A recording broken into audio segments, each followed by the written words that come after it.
एक राजा ने अपने सैनिकों को सड़क के बीच में एक बड़ी चट्टान रखने के लिए कहा।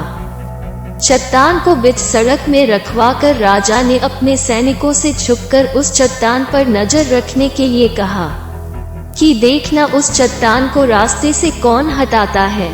लोग उस जगह पर आते रहे और जाते रहे, लेकिन किसी ने भी उस चट्टान को रास्ते से हटाने की कोशिश नहीं की। उस चट्टान के पास से लोगों के गुजरने वालों में राजा के कुछ करीबी लोग और शहर के बड़े व्यापारी भी शामिल थे, और उनमें से कुछ लोग तो राजा को ही कोसने लगते कि क्या राजा इस चट्टान को भी रास्ते से नहीं हटवा सकता। लेकिन किसी ने भी उस चट्टान को रास्ते से हटाने का प्रयास नहीं किया। ऐसा काफी दिनों तक चलता रहा।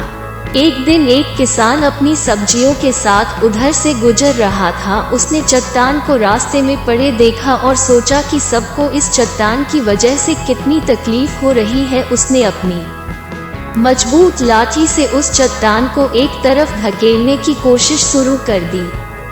काफी कोशिश के बाद वह उसे सड़क से हटाने में कामयाब हो गया।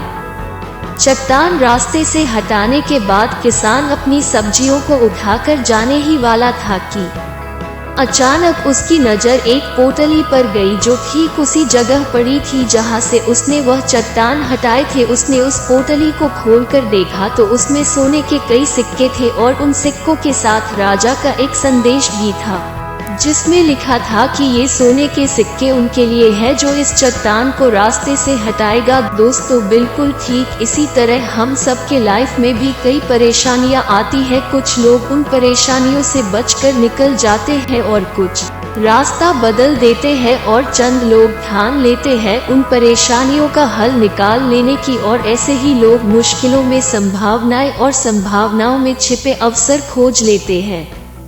मजबूत इरादे और नेक दिल के साथ किए गए कोशिशों के परिणाम हमेशा ही अच्छे आते हैं। इसीलिए जीवन के परेशानियों से घबराओ मत, बल्कि उन परेशानियों को हल करने की कोशिश करते हुए जीवन सफर में आगे बढ़ते रहो।